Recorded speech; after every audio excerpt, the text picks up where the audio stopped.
Entenda por que a revisão da tabela PIP beneficia os associados do Previ Futuro.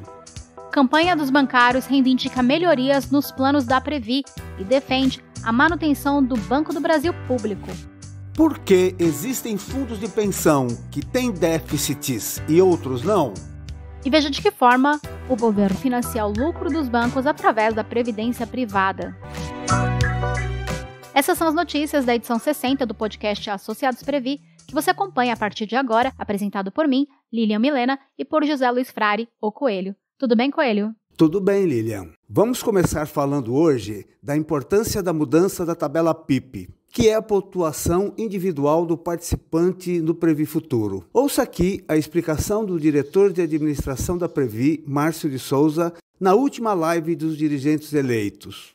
Consta da pauta de reivindicações que os funcionários do Banco do Brasil aprovaram no 33º Congresso dos Funcionários do Banco, a revisão da tabela PIP. Essa tabela de pontuação individual do participante, ela é absolutamente necessária para poder ter um aumento do saldo de contas com a contribuição do banco, para que as pessoas possam chegar ao final do seu período de acumulação do saldo de contas e ter uma renda de aposentadoria, ter um benefício de aposentadoria próximo daquilo que as pessoas vão estar recebendo ao final das suas carreiras. A tabela, a fórmula original, a gente fala, sempre conversa isso com os funcionários e dialoga, em especial em períodos eleitorais, nos locais de trabalho, nos eventos. Ela foi construída olhando um plano de cargos e remuneração do banco lá da década de 90.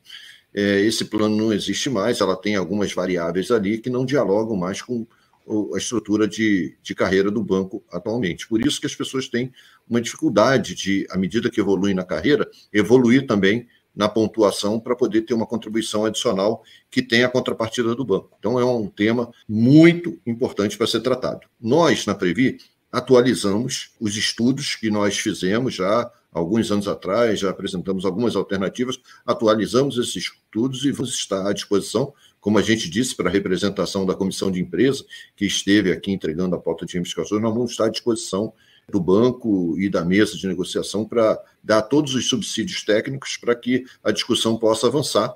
E a gente vai seguir aqui como dirigentes eleitos, defendendo essa revisão, porque ela diz respeito à estrutura do plano. O plano Previ Futuro é um plano ótimo, mas ele pode ser ainda melhor com a revisão da tabela de pontuação individual do participante. Só reforçando a explicação do Márcio de Souza, a proposta com a revisão da tabela PIP é possibilitar a ampliação da contribuição 2B para todos os participantes, com paridade contributiva do patrocinador, e estendendo essa modalidade 2B para os planos dos bancos incorporados. Isso aí, Coelho. Vamos destacar também que desde que o Previ Futuro foi criado, não houve alteração da metodologia do cálculo da PIP, mesmo após várias alterações dos planos de cargos e salários. Por isso, atualmente, só os altos executivos do BB têm conseguido obter 10% na parte 2B. Vamos para a próxima notícia. Estamos no meio da campanha nacional dos bancários. No mês passado, a Previ recebeu a pauta de reivindicações dos funcionários do Banco do Brasil, que contém propostas para melhorar os benefícios do Plano 1 e do Previ Futuro. E nessa agenda, os funcionários também fazem a defesa do BB como banco efetivamente público, com capacidade de alavancar o desenvolvimento econômico e social do país. Exatamente, Coelho. Vamos escutar um trecho da nossa última live do conselheiro deliberativo Ernesto Izumi sobre o papel da Previ na campanha nacional. As negociações são com o Banco do Brasil, não são com a Previ. Qualquer reivindicação tem que passar pela negociação com o banco, que é submetido também ao controle do Departamento das Estatais, né? E precisa de uma correlação de forças. Mas a Previ tem um papel muito importante na discussão, nas negociações que são feitas entre trabalhadores e o nosso empregador. Muitos avanços já conquistados, né, ao longo da história foram baseados em estudos realizados dentro da Previ, porque nós não basta apenas reivindicar, tem que ter fundamentação lógica, teórica, segura para nós associados. Então, foi entregue ao presidente da Previ e também aos diretores eleitos, uma reunião formal, a minuta de reivindicações dos funcionários, que lá envolve várias coisas. Por exemplo, garantir um plano de previdência para todos os funcionários do Banco do Brasil. Lembrando que tem colegas que ainda estão em outros planos de previdência e essa gestão poderia ser feita na Previ. Inclusive, há estudos que já foram realizados sobre isso e que permitiram recentemente, faz pouco tempo, né, as pessoas se associarem, por exemplo, à CAPEC. Mas nós ainda queremos discutir outras coisas, trazê-los para a gestão da Previ, que é uma gestão exitosa. Outra questão importantíssima, melhorar, né, a contribuição adicional que é feita pelo banco e pelos funcionários. É a parte 2B, que é baseado numa tabela. Nós queremos rediscutir isso com o banco, porque ao longo dos anos o banco fez várias mudanças nos seus planos de cargos e salários, que apontam que há uma necessidade de discutir isso. Nós temos discutido isso diariamente, tanto no Conselho Deliberativo, fiscal, quanto pelos diretores. A partir de estudos, a gente já fez várias propostas, vamos continuar discutindo isso para que a gente possa trazer para vocês, né, um bom resultado. Tem outras reivindicações relacionadas também, por exemplo, à contribuição pelo banco e pelos funcionários sobre a PLR, para que a gente possa construir um novo fundo de previdência, né, dentro da Previ para vocês, porque a gente recebe PLR, mas quando se aposenta não tem nenhum benefício, não teve contribuição sobre aquilo. Isso é uma questão também muito importante para os funcionários, né? Algumas coisas já foram objeto de negociações e estão chegando agora para a gente, como a Paula relatou. A questão, por exemplo, da reforma, né, do regulamento do Plano Previ Futuro. Traz várias propostas de campanhas nacionais passadas. Estamos sempre atentos às reivindicações que são formuladas, não é formulado só na nossa cabeça. São feitas em consultas na base, depois em assembleias locais, depois em reuniões de federações e depois uma conferência nacional dos funcionários do Banco do Brasil. Obviamente, para tudo isso, a gente precisa do apoio de vocês, funcionários do Banco do Brasil e de todos os bancários, que nós temos uma campanha nacional unificada, que é importante, inclusive, para nós nos defendermos, e pedir para que vocês, nas redes sociais das suas entidades, deem apoio às entidades que negociam, que são os sindicatos e a Contraf.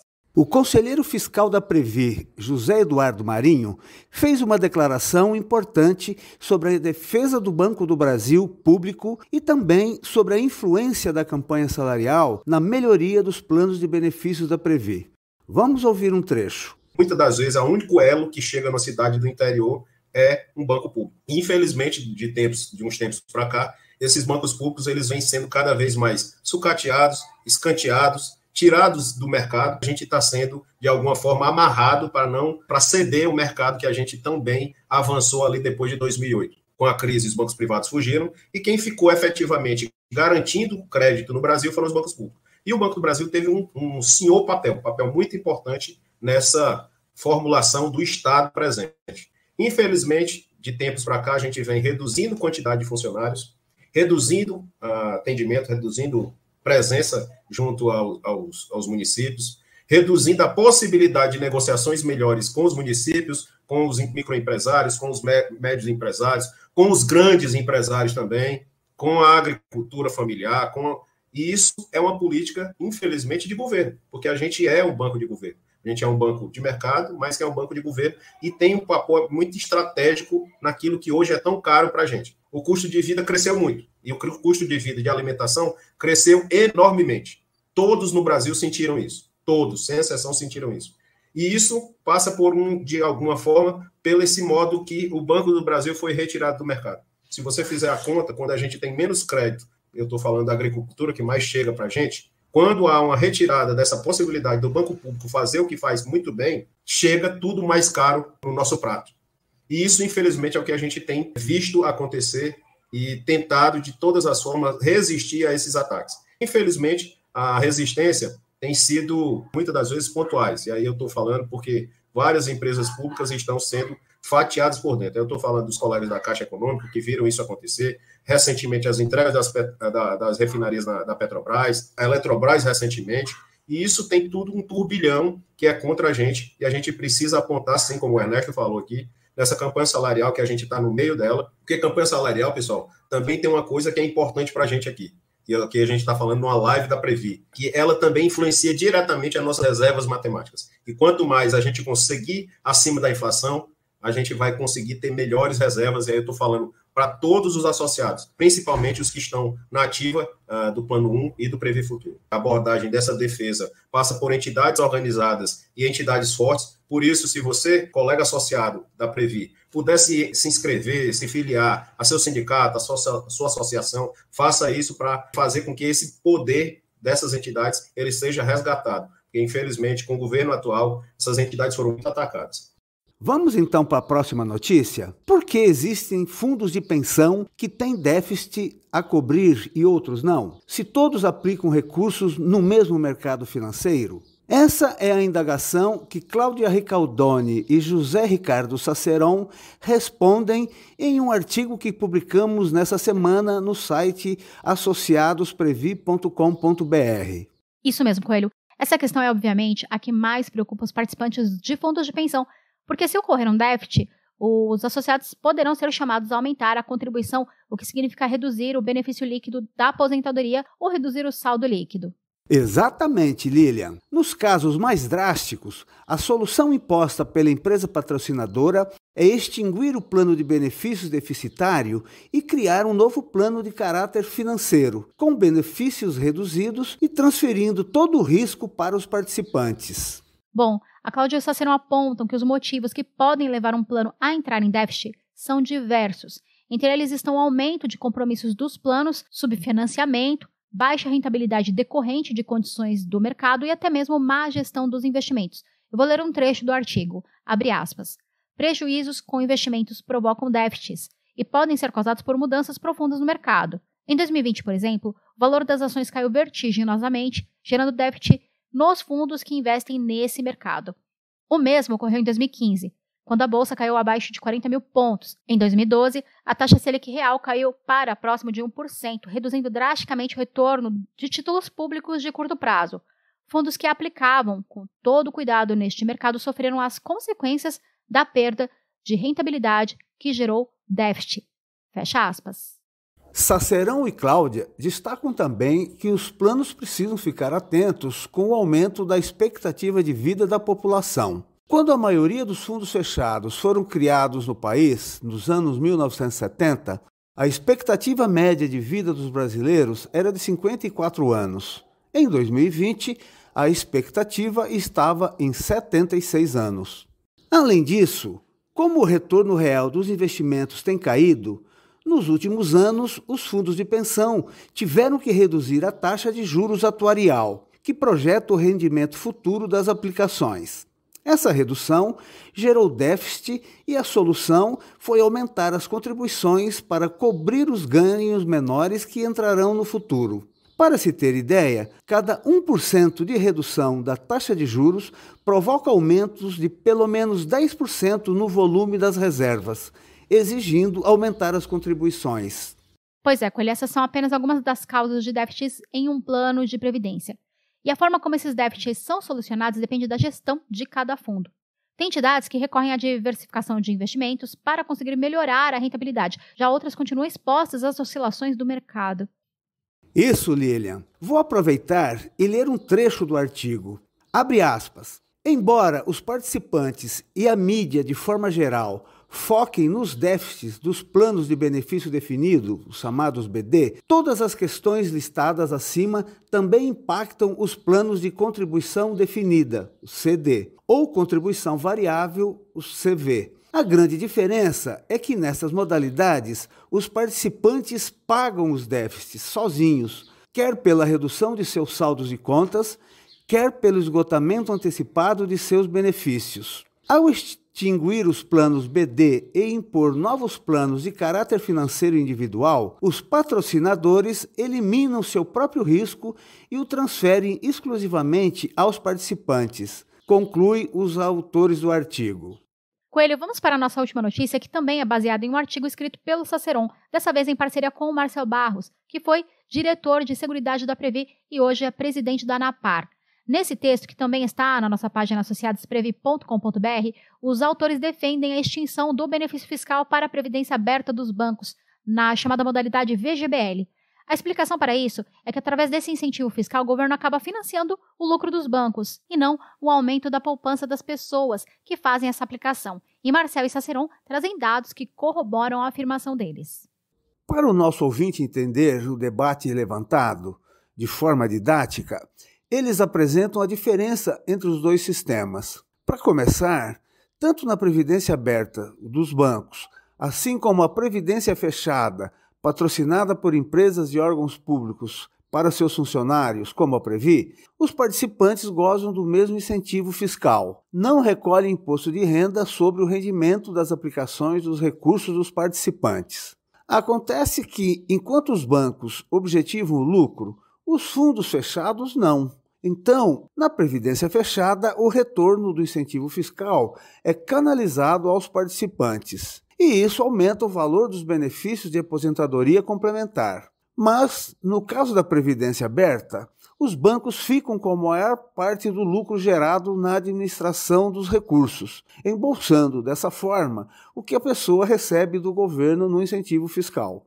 Isso mesmo, Coelho. Vou ler alguns trechos desse artigo com os números do último relatório gerencial de Previdência Complementar, publicado a cada trimestre pelo Ministério do Trabalho e Previdência. Em março de 2022, os VGBL, Plano de Previdência Privada, acumularam 860 bilhões de reais de patrimônio. Pagaram benefícios a 6.248 aposentados e pensionistas, no valor médio de R$ 5.351 e valor total de 4,3 bilhões em 12 meses. A arrecadação líquida dos bancos foi de 31,46 bilhões nos 12 meses encerrados em março, com um ticket médio, ou seja, com uma contribuição média das pessoas que investem nesses planos, de R$ 1.613 mensais. Os fundos de pensão fechados acumularam no mesmo período 1,12 trilhão. Veja a diferença dos fundos privados, que acumularam 860 bilhões. Então, continuando, os fundos fechados pagaram benefícios para 879,6 mil pessoas, contra os 6 mil e pouco dos fundos abertos. E no valor de 77,8 bilhões em 12 meses, a arrecadação líquida dos planos fechados foi de 25,6 bilhões, cerca de 5 bilhões a menos que a arrecadação líquida do sistema privado. Na modalidade semelhante aos VGBLs dos bancos privados, que é a contribuição definida, ou CD, os fundos fechados receberam um ticket médio de R$ 250 por pessoa e pagaram um benefício médio de R$ 8.275. Então, Lilian, deixa eu ver se entendi. O valor do ticket médio dos planos CD fechados é muito menor do que os dos VGBL. Estamos falando de uma contribuição média de R$ 250 mensais contra R$ 1.613 mensais. Ou seja, os planos privados receberam bem mais que os fundos fechados, mas pagaram benefícios menores a um número infinitamente menor de beneficiários. É dessa forma, portanto, que os bancos retiram dos contribuintes, de forma indireta, o incentivo fiscal que eles recebem na declaração do imposto de renda. E outra, Coelho, ainda segundo o relatório do Ministério da Previdência, a taxa de administração média dos planos abertos, cobrada sobre o patrimônio total, é de 1,3% ao ano, contra a média de 0,28% nos fundos fechados. Portanto, concluem Saceron e Marcel, os bancos se apropriam do incentivo fiscal concedido pelo governo às pessoas, entregando a essas mesmas pessoas uma rentabilidade menor e aplicando uma taxa de administração praticamente extorsiva. Então, é por isso, Lilian, que os autores do artigo defendem a manutenção do incentivo fiscal na declaração do imposto de renda somente nos fundos fechados, mas não no caso do sistema privado. Termina aqui mais uma edição do podcast Associados Previ. Até a próxima, pessoal! Até o próximo podcast Associados Previ.